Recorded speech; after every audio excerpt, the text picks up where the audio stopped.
Caros amigos, sempre rogando a Deus Pai e a Jesus o amparo, vamos a mais uma leitura e reflexão sobre essa obra maravilhosa, o Livro dos Espíritos, por Allan Kardec. Estamos no livro 3º, capítulo 12, Perfeição Moral, item 1, as virtudes e os vícios. Bem, começando pela definição destas duas palavras, virtude, segundo o dicionário Kugan-Larousse, é um substantivo feminino. 1. Disposição constante de praticar o bem e evitar o mal, cultivar a virtude. 2. Ato virtuoso. Não se esquecerá quem tantas virtudes legou. 3. Castidade, pudicícia. 4. Qualidade própria para produzir certos efeitos, propriedade. Só o homem tem a virtude de pensar. A palavra vício, substantivo masculino. 1. Imperfeição grave, defeito, vício de formação. 2. Disposição habitual para certo mal, mau costume, vício de fumar. 3. Ação indecorosa, libertina, vício do adultério. São estas, então, as definições no dicionário comum. Agora vamos às perguntas de Allan Kardec. 893. Qual a mais meritória de todas as virtudes? Todas as virtudes têm o seu mérito, porque todas são indícios de progresso no caminho do bem. Há virtude sempre que há resistência voluntária ao arrastamento das más tendências, mas a sublimidade da virtude consiste no sacrifício do interesse pessoal para o bem do próximo, sem segunda intenção.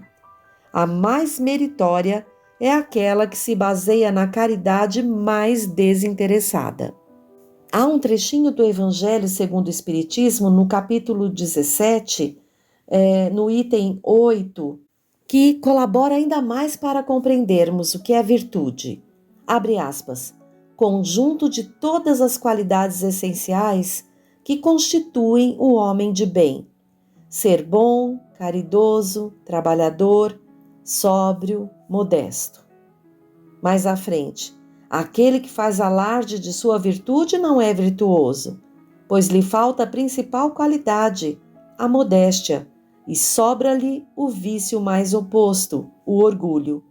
A virtude realmente digna desse nome não gosta de exibir-se. Então, esse é um trechinho do nosso Evangelho segundo o Espiritismo a falar sobre a virtude.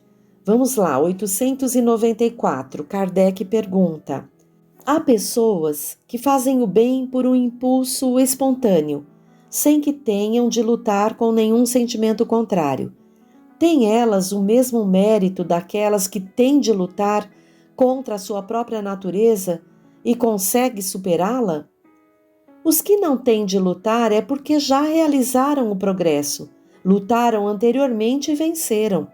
É por isso que os bons sentimentos não lhe custam nenhum esforço e suas ações lhe parecem tão fáceis. O bem tornou-se para eles um hábito. Deve-se honrá-los, como a velhos guerreiros que conquistaram suas posições. Como estáis ainda longe da perfeição, esses exemplos vos espantam pelo contraste e o admirais tanto mais porque são raros. Mas sabei que, nos mundos mais avançados que o vosso, isso que entre vós é exceção se torna regra. O sentimento do bem se encontra por toda a parte de maneira espontânea, porque são mundos habitados somente por espíritos bons, e uma única intenção má seria neles uma exceção monstruosa. Eis porque os homens ali são felizes, e assim será também na terra, quando a humanidade se houver transformado e compreender e praticar a caridade na sua verdadeira acepção. Pergunta 895 de Kardec. À parte os defeitos e os vícios sob os quais ninguém se enganaria, qual é o indício da perfeição? o interesse pessoal. As qualidades morais são geralmente como a duração de um objeto de cobre que não resiste à pedra de toque. Um homem pode possuir qualidades reais que o fazem para o mundo um homem de bem, mas essas qualidades, embora representem um progresso, não suportam em geral a certas provas, e basta ferir a tecla do interesse pessoal para se descobrir o fundo. O verdadeiro desinteresse é de fato tão raro na Terra que se pode admirá-lo como a um fenômeno quando ele se apresenta. O apego às coisas materiais é um indício notório de inferioridade, pois quanto mais o homem se apega aos bens deste mundo, menos compreende o seu destino. Pelo desinteresse, ao contrário, ele prova que vê o futuro de um ponto de vista mais elevado. Vejam, companheiros, não conseguimos enganar a Deus. Então, devemos sim nos exercitar em busca das virtudes do Cristo e reconhecer a dificuldade, muitas vezes, de praticarmos essas virtudes.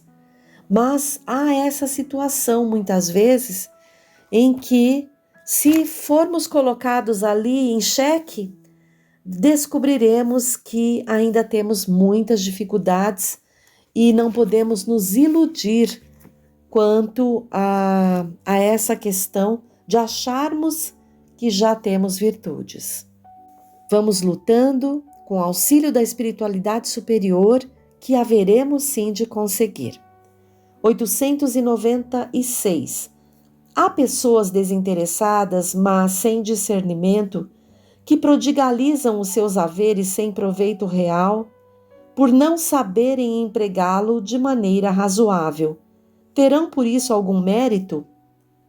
Têm o mérito do desinteresse, mas não o do bem que poderiam fazer. Se o desinteresse é uma virtude, a prodigalidade refletida é sempre pelo menos uma falta de juízo.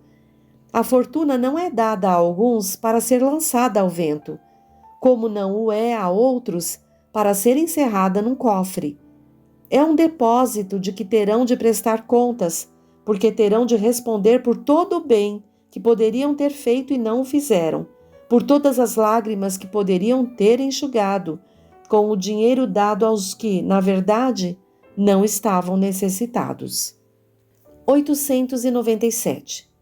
Aquele que faz o bem sem visar a uma recompensa na terra, mas na esperança de que lhe seja levado em conta na outra vida e que nessa a sua posição seja melhor, é repreensível e esse pensamento prejudica o seu adiantamento? É necessário fazer o bem por caridade, ou seja, com desinteresse. E aí Kardec continua, 897A. Mas cada um tem o desejo muito natural de progredir para sair da situação penosa desta vida. Os espíritos nos ensinam a praticar o bem com esse fim. Será, pois, um mal pensar que pela prática do bem se pode esperar uma situação melhor?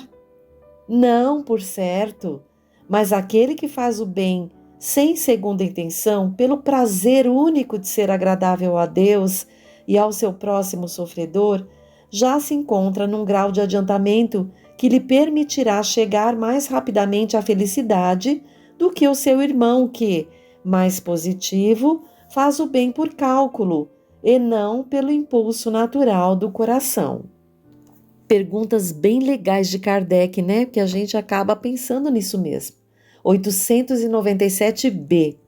Não temos de fazer aqui uma distinção entre o bem que se pode fazer ao próximo e o cuidado de lhe corrigir os defeitos.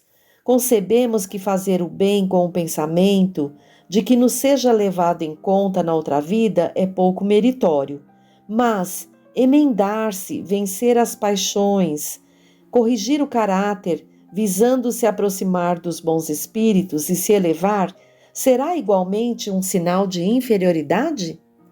Não, não. Por fazer o bem, não queremos dizer ser caridoso.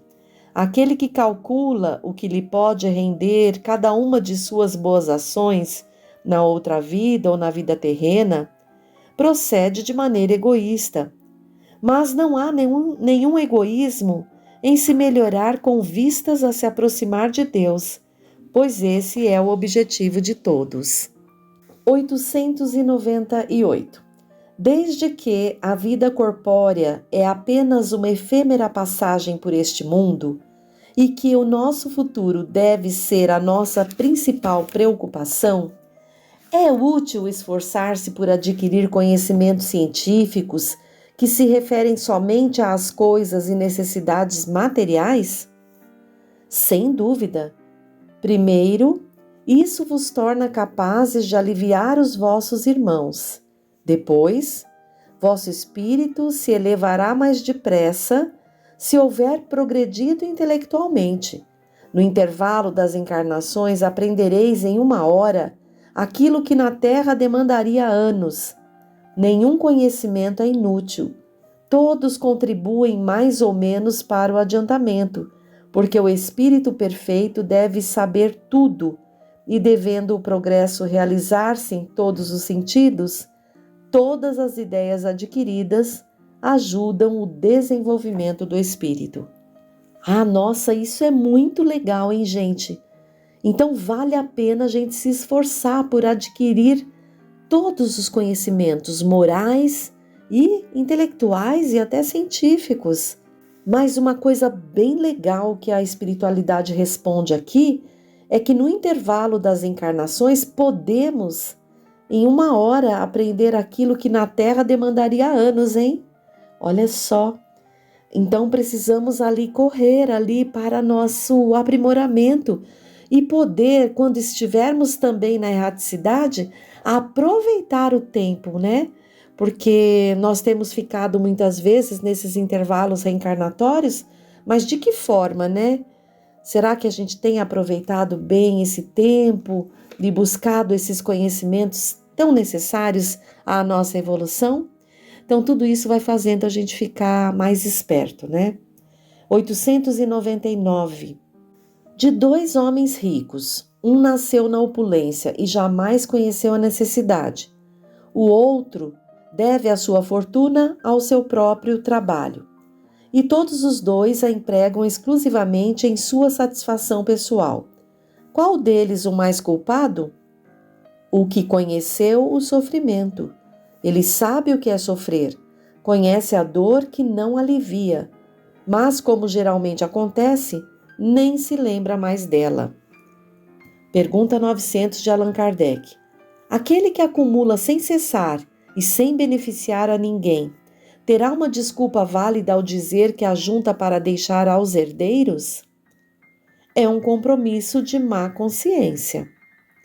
901. De 2 avarentos, o primeiro se priva do necessário e morre de necessidades sobre o seu tesouro.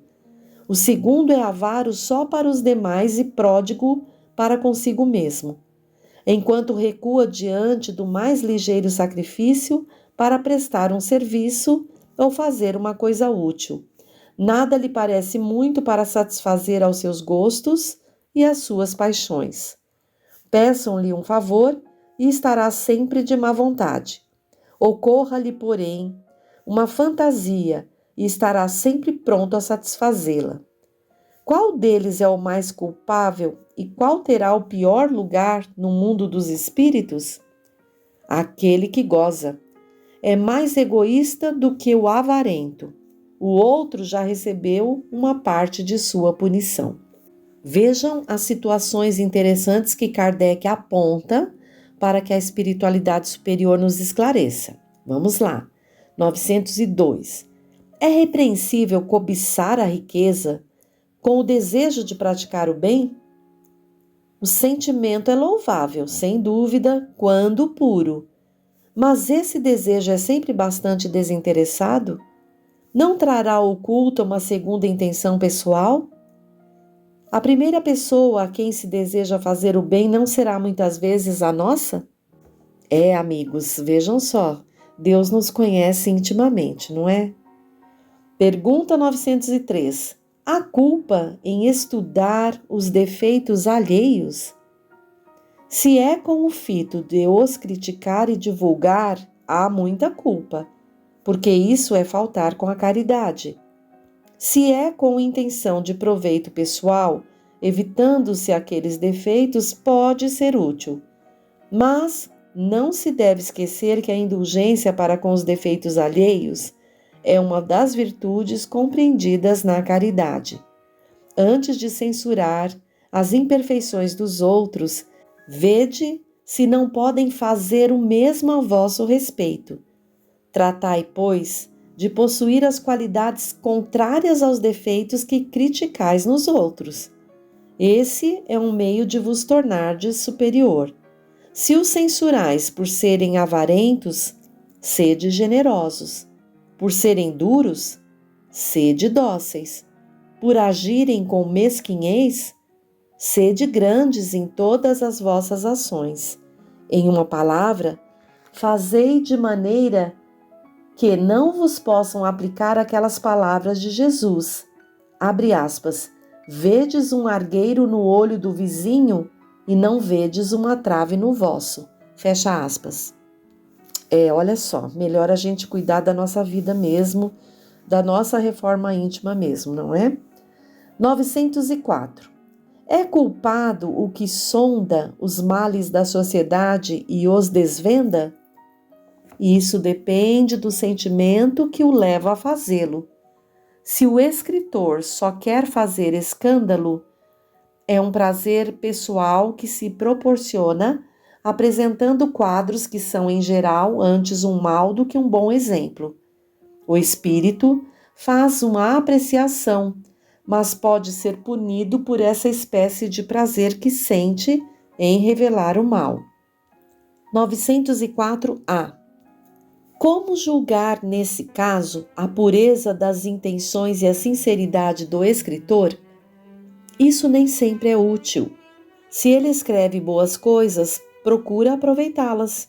Se escreve más, é uma questão de consciência que a ele diz respeito. De resto, se ele quer provar a sua sinceridade, cabe-lhe apoiar os preceitos no seu próprio exemplo. 905. Alguns autores publicaram obras muito belas e moralmente elevadas que ajudam o progresso da humanidade, mas das quais eles mesmos não tiraram proveito. Como espíritos, lhes será levado em conta o bem que fizeram através de suas obras? A moral sem ações é como a semente sem o trabalho. De que vos serve a semente, se não a fizerdes frutificar para vos alimentar? Esses homens são mais culpáveis porque tinham inteligência para compreender. Não praticando as máximas que ofereciam aos outros, renunciaram a colher os seus frutos. Última pergunta deste item que Kardec faz, 906. É repreensível aquele que, fazendo conscientemente o bem, reconhece o que faz? Desde que pode ter consciência do mal que fizer, deve tê-la igualmente do bem, a fim de saber se age bem ou mal. E, pesando todas as suas ações na balança da lei de Deus, e, sobretudo, na lei da justiça, do amor e da caridade, que ele poderá dizer a si mesmo se as suas ações são boas ou más e aprová-las ou desaprová-las. Não pode, pois, ser responsabilizado por reconhecer que triunfou das más tendências e de estar satisfeito por isso, desde que não se envaideça com o que cairia em outra falta. Então, este item que fala sobre as virtudes e os vícios é muito importante a cada um de nós.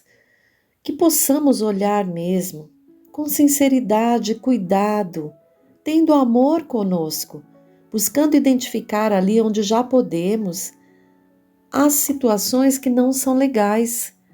Trazemos muitas viciações de comportamento, mas podemos nos esforçar, né?